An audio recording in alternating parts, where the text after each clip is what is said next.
मी बसतोय ना आता इथं बंदर विकास मंत्री म्हणून. वाढवण बंदर जसं आता तयार होत आहे, मी तुम्हाला आज शब्द आणि विश्वास देऊन जातो, या भागातल्या प्रत्येक घरामध्ये एका व्यक्तीला त्या वाढवण बंदरमध्ये नोकरी लावण्याची जबाबदारी माझी असेल, हा विश्वास तुम्हाला इथे देऊन जातोय. अहो तो वाढवण बंदर महाराष्ट्रामध्ये येतोय, आमच्या पालघर खेळ तुमच्या इथे जवळपास येतोय.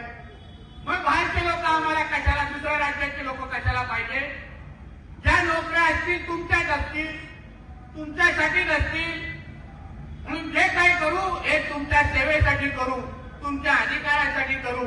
म्हणून तुम्ही त्याही बाबतीमध्ये निश्चित करा, या वाढवण बंदराच्या माध्यमातून प्रत्येक घरामध्ये आर्थिक समृद्धी आणण्याची जबाबदारी हे बंदर विकास मंत्री म्हणून माझी असते. तुम्ही फक्त निश्चय करा.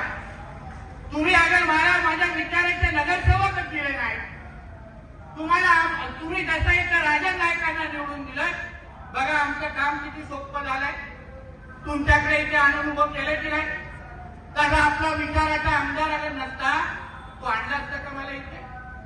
कुठेतरी दुसऱ्या आमदार येऊन तुम्हाला काहीतरी खोटी आश्वासने देऊन गेला असता.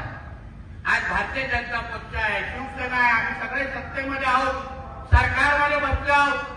तुम्ही जे विषय राजन नायकांकडे मांडाल, उद्या जे विषय आमच्या या चारही नगरसेवकांकडे मांडाल, ते थेट माझ्याकडे येतील, थेट देवेंद्र फडणवीस साहेबांकडे येतील आणि थेट सन्मान्य राणे साहेबांकडे येतील आणि प्रश्न सोडवण्याची जबाबदारी मग आमची असेल, हा विश्वास पण तुम्हाला मी देणार.